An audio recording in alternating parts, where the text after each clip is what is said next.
Hello everyone, Jai Hind. Welcome to Jha sir academy for IAS. हम करने जा रहे हैं मेंस का प्रीवियस ईयर क्वेश्चन एनालिसिस और आज हम देखेंगे general studies paper 3 internal security section से एक क्वेश्चन। मैं उम्मीद करती हूँ गाइस आप लोगों ने इस क्वेश्चन को अटेम्प्ट किया होगा और एक बहुत अच्छा आंसर फ्रेम भी किया होगा। सो गाइस आज हम लेफ्ट विंग एक्सट्रीमिज्म से रिलेटेड कुछ चीज़ों को पढ़ने वाले हैं। उससे रिलेटेड हम काफ़ी अच्छे पॉइंट्स भी देखने वाले हैं। तो बहुत ही इम्पॉर्टेंट टॉपिक है गाइज, बहुत ही बेहतरीन तरीके से आज हम इस चीज़ को समझेंगे। इस टॉपिक को, इस क्वेश्चन को किस तरीके से अटेम्प्ट करना है वो देखेंगे। और ये टॉपिक बहुत इंपॉर्टेंट भी है गाइज और इंटरेस्टिंग भी है। ठीक है, हमारी सिक्योरिटी पॉइंट ऑफ व्यू से भी बहुत ज़रूरी है। तो इसीलिए आज आपको बहुत ही बेहतरीन पॉइंट्स मिलने वाले हैं। उन पॉइंट्स को गाइस अपने पास नोट करके ज़रूर रखिएगा। It will definitely help you a lot in the near future. So session को शुरू करने से पहले गाइज जिन भी स्टूडेंट्स ने हमारा टेलीग्राम चैनल ज्वाइन नहीं किया है वो तुरंत डिस्क्रिप्शन बॉक्स में जाइए, वहाँ पे आपको लिंक प्रोवाइडेड होगा। उस लिंक के थ्रू आप हमारे टेलीग्राम चैनल को ज्वाइन कर सकते हैं और उसका बेनिफिट आपको ये होगा कि आपको हमारी सारी पीडीएफ्स का एक्सेस मिल जाएगा जो आप लोगों के लिए अपलोड कर दी जाती हैं हमारे टेलीग्राम चैनल पे ही फ्री ऑफ कॉस्ट। जैसे कि हमारी करंट अफेयर्स की पीडीएफ्स हैं या फिर ये जो हम मेंस का प्रीवियस ईयर क्वेश्चन एनालिसिस करते हैं इसकी पीडीएफ्स है। और उसी के साथ साथ आप लोगों के लिए जो वीडियो लेक्चर्स अपलोड किए जाते हैं आपको उनका भी डायरेक्टली यहाँ पे प्रोवाइड कर दिया जाता है। और गाइज अगर आप अपने एग्ज़ाम्स की सीरियसली प्रिपरेशन कर रहे हैं तो मैं कहूँगी कि आपको करंट अफेयर्स के लिए तो बिल्कुल परेशान होने की ज़रूरत नहीं है। आपको अपना टाइम, मनी, एफर्ट्स कुछ लगाने की ज़रूरत नहीं है। All you need to do is Jha sir academy पे आप लोगों के लिए रेगुलर बेसिस पे करंट अफेयर्स के वीडियो लेक्चर्स अपलोड किए जाते हैं। आपको सिर्फ कंसिस्टेंटली उनको फॉलो करना है, that is more than enough. क्योंकि हमारे करंट अफेयर से बाहर का आपके एग्जाम में कुछ भी पूछा नहीं जाएगा। और गाइज हमारा जीएस का भी pre plus mains batch run कर रहा है, आप उस बैच को ज़रूर ज्वाइन कीजिए, बहुत अच्छा बैच है। इस बैच में आपको जीएस 1, 2, 3, 4 की बिल्कुल ज़ीरो से तैयारी करवाई जा रही है। जहाँ सर आपको खुद मेंटोर कर रहे हैं इस बैच में।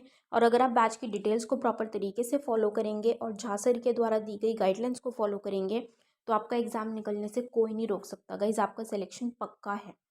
तो ज़रूर ज़रूर ज़रूर ज्वाइन कीजिएगा इस बैच को।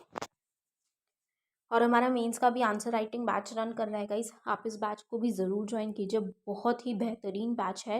इस बैच में आपको 500 प्लस क्वेश्चंस की प्रैक्टिस कराई जा रही है। हमारी एक्सपर्ट फैकल्टी हैं, वो आपके आंसर कॉपीज़ को चेक करते हैं, मिस्टेक्स बताते हैं और इम्प्रूव करने में हेल्प करते हैं। और उसी के साथ साथ आपको हर एक क्वेश्चन के रिगार्डिंग एक सैम्पल आंसर भी दिया जाता है और वीडियो सोल्यूशन भी प्रोवाइड किया जाता है with proper explanation. So guys अगर आप सीरियसली सिविल सर्विसेज एग्जामिनेशन की प्रिपरेशन कर रहे हैं तो आप इन बैचेस को ज़रूर ज्वाइन कीजिएगा। ज्वाइन करने के लिए आप नीचे दिए गए नंबर 9713282838 पे व्हाट्सएप के थ्रू आप कोर्सेज की डिटेल्स ले सकते हैं और कोर्सेज को ज्वाइन कर सकते हैं। तो चलिए गाइज अपना आज का सेशन स्टार्ट करते हैं। हमारा क्वेश्चन है, What are the determinants of left-wing extremism in the eastern part of India? What strategy should the government of India, civil administration and security forces adopt to counter the threat in the affected areas? Bharat के पूर्वी भाग में वामपंथी उग्रवाद के निर्धारक क्या हैं? प्रभावित क्षेत्रों में खतरे का मुकाबला करने के लिए भारत सरकार, नागरिक प्रशासन और सुरक्षा बलों को क्या रणनीति अपनानी चाहिए? सो ये क्वेश्चन गाइस जैसे मैंने आपको बताया GS3 इंटरनल सिक्योरिटी सेक्शन से लिया गया है और ये क्वेश्चन यूपीएससी ने 2020 में पूछा था। तो जब हम इस क्वेश्चन की बात करते हैं गाइस तो ये क्वेश्चन हमसे दो पार्ट में डिवाइड करके पूछा गया है। फर्स्ट पार्ट में क्या है कि ईस्टर्न पार्ट ऑफ इंडिया में जो हमें लेफ्ट विंग एक्सट्रीमिज्म देखने को मिलती है, हमें उसके डिटर्मिनेंट्स के बारे में बात करनी है। पहली चीज़ स्ट्रेट फॉरवर्ड पूछा हुआ है कि लेफ्ट विंग एक्सट्रीमिज्म के डिटर्मिनेंट्स क्या हैं, किस किस तरीके से हैं।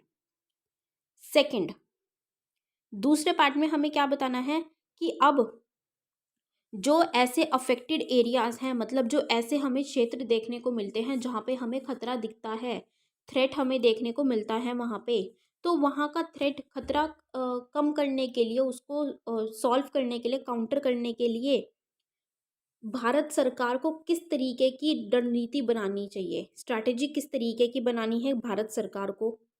दूसरा, नागरिक प्रशासन, सिविल एडमिनिस्ट्रेशन को किस तरीके की रणनीति बनानी चाहिए, और जो सिक्योरिटी फोर्सेज हैं, जो सुरक्षा बल हैं वहाँ पे तैनात, उनको किस तरीके की रणनीति बनानी चाहिए ताकि उन एरियाज में खतरे को बचा सके, खतरे को टैकल कर सके, काउंटर कर सके वहाँ के threat. Right, so let's start with it now. Left wing extremism organizations are the groups that try to bring change through a violent revolution. अब ऐसा क्यों है कि ये जो लेफ्ट विंग एक्सट्रीमिज्म ऑर्गेनाइजेशंस हैं, इनकी वजह से हमें उन एरियाज में, मतलब हम उन एरियाज को अफेक्टेड कह रहे हैं, या फिर हमें उन एरियाज में खतरे की बात की जा रही है कि वो खतरा है, हमें वहां से उस खतरे को निपटाना है। ऐसा क्यों बोला जा रहा है? ऐसा इसलिए बोला जा रहा है क्योंकि ये जो लेफ्ट विंग एक्सट्रीमिज्म की ये जो ऑर्गेनाइजेशंस हैं, ये कुछ ऐसे समूह हैं, ऐसे ग्रुप देखने को मिलते हैं जो कि बात तो उनकी जो थॉट प्रोसेस है वो तो अच्छी है कि हमें चेंज लेके आना है, हमें बेटरमेंट के लिए लेके आना है, लोगों के वेलफेयर के लिए काम करना है। वो करते तो काम लोगों के भले के लिए ही है, कि हमें करना लोगों के वेलफेयर के लिए ही है, हमें वो बदलाव लेके आना है। लेकिन उस बदलाव के लिए वो रास्ता थोड़ा सा दूसरा अपनाते हैं। वो रास्ता कौन सा होता है? हिंसक वाला। क्रांति के माध्यम से हिंसक रास्ता वो अपनाते हैं कि हिंसक क्रांति करेंगे, उसी से हम बदलाव ला सकते हैं। अब अगर वो हिंसक क्रांति होगी तो ऑब्वियसली वहाँ पे जो लोग हैं उनके लिए थोड़ा सा दिक्कत वाली बात हो जाएगी, उनकी लाइफ रिस्क में हमें देखने को मिलेगी। They use violence to subvert the democratic processes at the ground level. These groups try to misguide the people by keeping them ignorant of current happenings. अब ये क्या करते हैं कि ग्राउंड लेवल पे जो डेमोक्रेटिक प्रोसेसेस है, लोकतांत्रिक प्रक्रिया हैं, उनको नष्ट करने के लिए हिंसा का प्रयोग करते हैं, वायलेंस लेके आते हैं। और ये जो वहाँ के लोग हैं, मतलब कहते हैं ना कि ब्रेन वॉश कर देना, वहाँ के लोगों का भी ब्रेन वॉश करते हैं, उनको मिसगाइड करते हैं, गलत इन्फॉर्मेशन देते हैं। वो उनको जो एक्चुअल में करंट सिचुएशन से जो काम हो रहा है वो उसके बारे में उनको बताते ही नहीं है, उनको पता ही नहीं चलने देते, उनको मिसगाइड करते हैं। वो कहते हैं ना कि ब्रेन वॉश करना, तो वहाँ के ये लोगों का ब्रेन वॉश करते हैं। तो अब हम मेनली डिटर्मिनेंट्स की बात करेंगे कि लेफ्ट विंग एक्सट्रीमिज्म के हमें डिटर्मिनेंट्स क्या देखने को मिलते हैं, क्या क्या उसके निर्धारक हैं। पहला, lack of development of these regions due to geographical and economic factors. क्या चीज़ है? हमने क्या बात की कि लेफ्ट विंग एक्सट्रीमिज्म ऐसे हैं जो कि बात तो वो अच्छे के लिए करते हैं कि हमें बदलाव लेके आना है, लेकिन वो बदलाव का रास्ता गलत चुनते हैं, वो हिंसक वाला रास्ता चुनते हैं। तो वो बदलाव किसकी बात कर रहे हैं, वो क्यों ऐसे हो गए हैं कि आप वो ये रास्ता क्यों ले रहे हैं? क्योंकि उसके डिटर्मिनेंट्स क्या है कि उन एरियाज में ऐसा है जहाँ पे, जिन एरियाज में, जिन रीजन्स में हमें विकास नहीं देखने को मिला, डेवलपमेंट की कमी है, चाहे वहाँ के कुछ जोग्राफिकल फैक्टर्स हैं, भौगोलिक कारक हैं, या फिर वहाँ की आर्थिक स्थिति ऐसी है, इकोनॉमिक फैक्टर्स ऐसे हैं कि वो रीजन डेवलप नहीं है, वो रीजन अंडर डेवलप्ड है या अनडेवलप्ड है। ठीक है, वहाँ पे डेवलपमेंट प्रॉपर तरीके से नहीं है, तो उसको सही करने के लिए क्या कर रहे हैं, वहाँ पे लेफ्ट विंग एक्सट्रीमिज्म हमें देखने को मिल रहा है, वहाँ पे हमें क्रांति देखने को मिल रही है। दूसरा, ineffectiveness and mismanagement in the administrative machinery as well as corruption lead to breaking trust in government. अब क्या चीज़ है, जैसे हम क्या बोलते हैं कि अगर कोई काम सही से, मान लीजिए अगर हम एक ऐसी जगह पे रह रहे हैं जहाँ पे हमें जो फैसिलिटीज़ हैं हमें नहीं मिल पा रही, हम प्रॉपर तरीके से, क्योंकि वो रीजन इतना डेवलप्ड ही नहीं है, वहाँ ना हेल्थ फैसिलिटीज़ प्रॉपर तरीके से है, ना ही एजुकेशन है, ना ही बेसिक फैसिलिटीज़ मिल पा रही हैं, नेसेसिटीज़। तो क्या होगा कि कोई भी पर्सन भड़क जाएगा, वो एक नॉर्मल टेंडेंसी है। और क्यों उस टाइम पे हम क्या चीज़ देखेंगे, हम पहले देखेंगे कि भाई सरकार, चलो ठीक है, हमारे बेटरमेंट के लिए सरकार काम करेगी, सरकार काम करेगी, लेकिन जब हमें ये चीज़ दिखती है कि सरकार भी वहाँ पे प्रॉपर तरीके से काम नहीं कर रही है, जो वहाँ का प्रशासन है वो इतना इफेक्टिव ही नहीं है, वो प्रॉपर तरीके से अपनी पूरी कहते हैं ना कि जान झोंक के अपने पूरे एफर्ट के साथ काम कर ही नहीं रहा है, हमें मिसमैनेजमेंट देखने को मिल रहा है, तो क्या हो जाता है, सरकार के ऊपर से भी विश्वास उठने लग जाता है और हमारे अंदर वो गुस्सा भरने लग जाता है। ठीक है, तो वो गुस्से का परिणाम बेसिकली क्या होता है फिर, कि वो क्रांति करते हैं। Next, the alienation and social exclusion of people led two sections of them feeling disconnect with the main stream population. कि क्या है कि कुछ अलगाव होता है या फिर सोशल एक्सक्लूजन होता है, कि उनको अगर थोड़ा सा सामाजिक बहिष्कार हमें देखने को मिलता है, तो वो जो लोग हैं वो क्या करते हैं, वो थोड़ा सा ना डिसकनेक्टेड फील करते हैं कि हमें तो अलग से उठा के फेंक दिया गया है, हमें तो पूछ ही नहीं रहा है, हमारे ऊपर ध्यान ही नहीं दिया जा रहा है। तो वो कहते हैं ना कि एक बच्चा है, कि मान लो एक फैमिली में दो बच्चे हैं, तो वो एक बच्चा उसमें से कि अच्छा इसको ज़्यादा पूछ रहे हैं, मुझे तो पूछ ही नहीं रहा है, मेरे पे तो कोई ध्यान ही नहीं देता है, मुझे तो कोई अटेंशन ही नहीं दे रहा है, मुझे तो कोई कुछ पूछ ही नहीं रहा है, मुझे तो कोई प्यार ही नहीं कर रहा है। ये एक बहुत नॉर्मल टेंडेंसी है अगर हम बच्चों में देखें। तो यही चीज़ हमें क्या देखने को मिल रही है कि अगर हम स्पेसिफिकली नॉर्थ ईस्ट एरिया की बात करें, तो हम जानते हैं नॉर्थ ईस्ट एरिया है ना कि एक वो चिकन नेक के जिससे कनेक्टेड है मेनली। तो क्या है कि वो अपने आप को थोड़ा सा डिसकनेक्टेड फील करते हैं, और क्योंकि वहाँ पे सरकार भी प्रॉपर तरीके से शायद इतना अच्छे से काम नहीं हो पा रहा है, जिसकी वजह से वो एलिनिएटेड फील करते हैं, अलगाव ऐसा महसूस करते हैं, और वो क्रांति के उस पर आ जाते हैं। Next, support by external and non state actors across the border nations to incite violence and insurgency.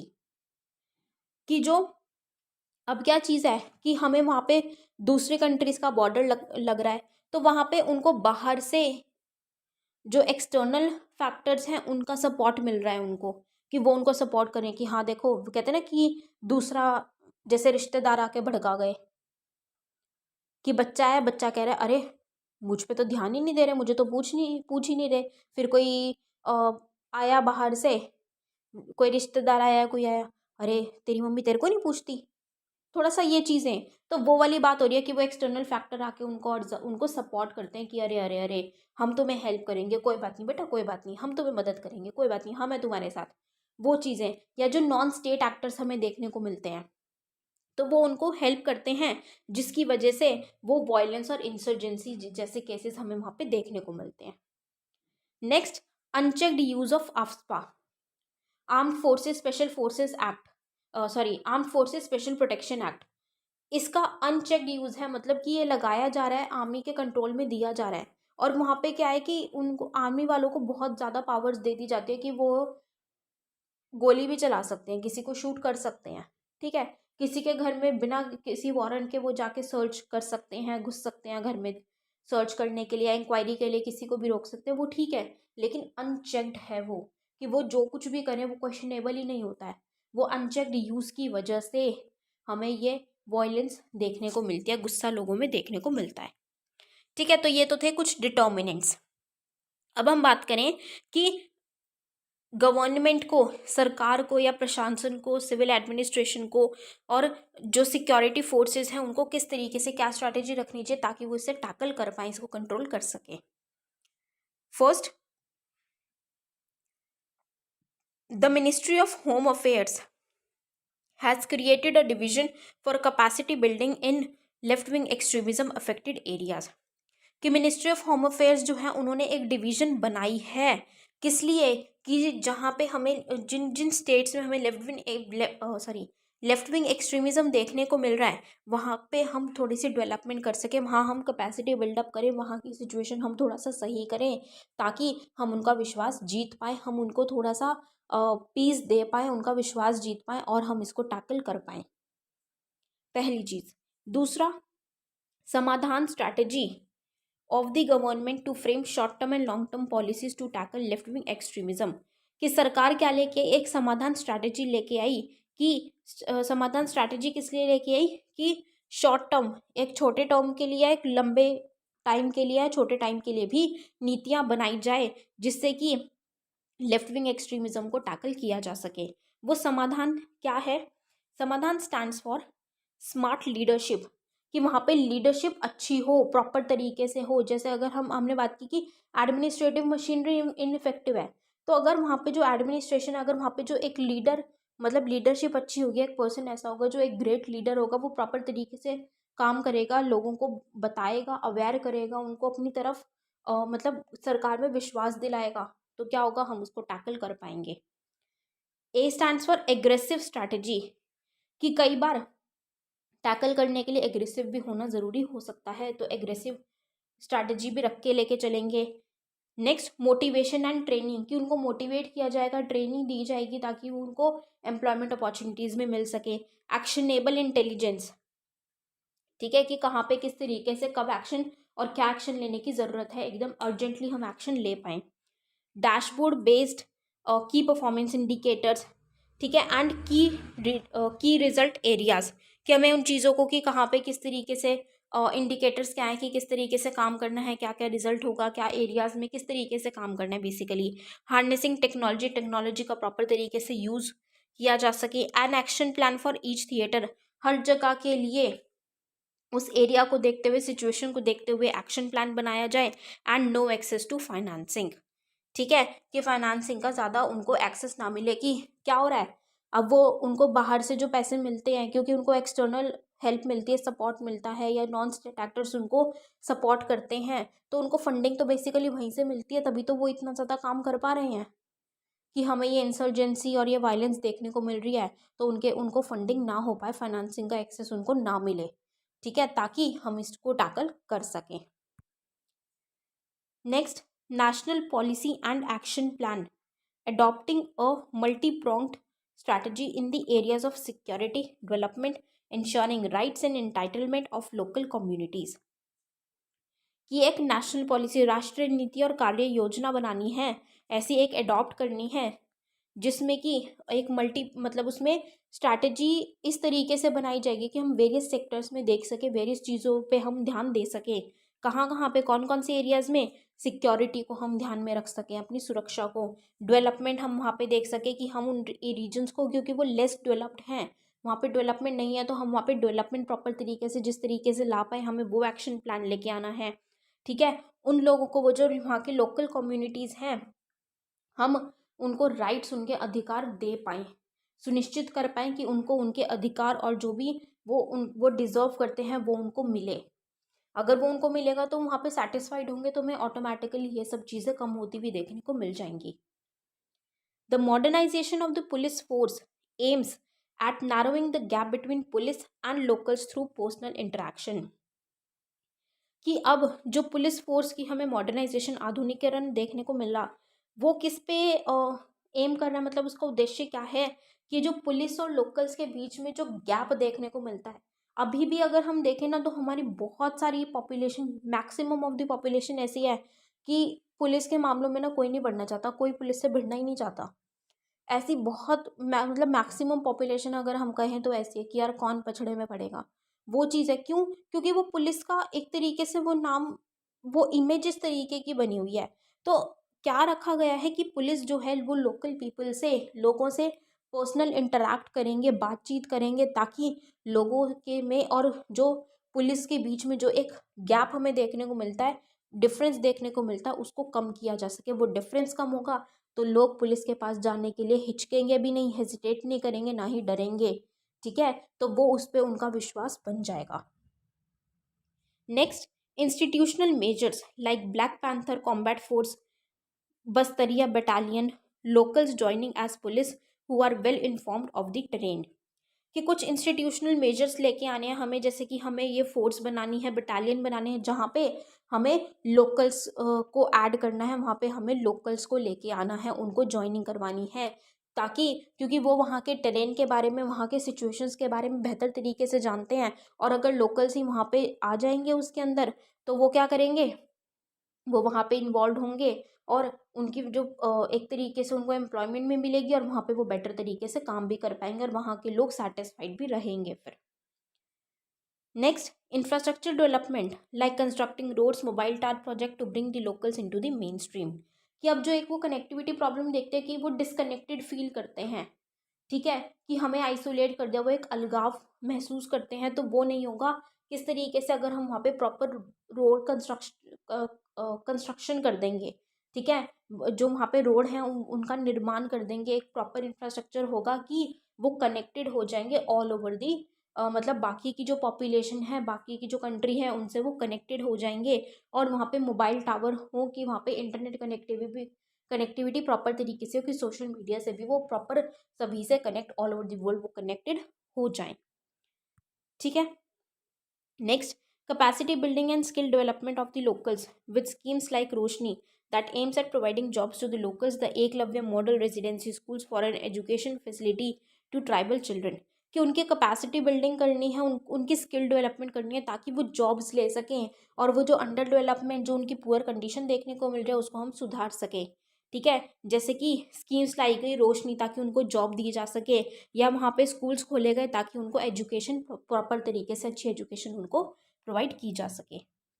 Next, exclusion sorry economic inclusion like providing support prices for minor forest produce, establishing Van Dhan Kendra to aid tribal income, कि उनका वही source of income, जो tribal population उनकी source of income बढ़ाने के लिए, उनका देने के लिए माइनर फॉरेस्ट प्रोड्यूस पे उनको वो प्राइजेस, जैसे मिनिमम सपोर्ट प्राइस है वो उनको प्रोवाइड किया जाए और बंधन केंद्र बनाए जाए ताकि उनके इनकम को हम बढ़ा सकें। Next, the surrender and rehabilitation policy for the holistic last mile development of new India, कि लास्ट माइल डेवलपमेंट के लिए सरेंडर एंड रिहैबिलिटेशन पॉलिसी हो ताकि हम एक नई इंडिया का, नए भारत का निर्माण कर सकें, ठीक है। तो ये क्या थे, ये वो मेजर्स या वो स्ट्रैटेजीज थी जो सरकार या सिविल एडमिनिस्ट्रेशन सिक्योरिटी फोर्सेस ले रहे हैं और उनको लेने की ज़रूरत है ताकि हम ये इसको जो ये हमें इंसर्जेंसी की प्रॉब्लम या जो लेफ्ट विंग एक्सट्रीमिज्म की अफेक्टेड जो एरियाज़ हैं वहाँ पे जो हमें एक खतरा देखने को मिल रहा है, प्रॉब्लम्स देखने को मिल रही हैं, उनको हम सॉल्व कर सकें, टैकल कर सकें। So, on the concluding note, the action through security forces and developmental action should aim at integrating the locals with the outside world with preserving distinct cultural elements. कि ये जो सिक्योरिटी फोर्सेस के द्वारा जो भी action लिए जाएंगे या जो भी डेवलपमेंट करने के लिए काम किया जाएगा, क्योंकि वहाँ पे वो डेवलपमेंट कम है, उनको डेवलप करना है, उनको उस लेवल पे लेके आना है, तो वो किस तरीके से करना है कि जो वहाँ के लोकल पर्सन हैं, जो वहाँ के लोग हैं, उनको पूरे वर्ल्ड के साथ हम कनेक्टेड फील कराएं, वो इंटीग्रेट करें उन्हीं के साथ, किसको रखते हुए, उनका जो अलग उनका कल्चर है, उनके ट्रेडिशन है, उनके जो यूनिक एलिमेंट्स हैं, उनको प्रिजर्व करते हुए, उनको कंजर्व करते हुए हम उनको इंटीग्रेट करें पूरे वर्ल्ड के साथ, right. So this was all for this question guys. I hope you all have like this analysis. अपना फीडबैक गाइज हमारे साथ कमेंट सेक्शन में ज़रूर शेयर कीजिएगा। So with this we end up this session today here guys. Thank you so much, have a great day ahead. Jai Hind.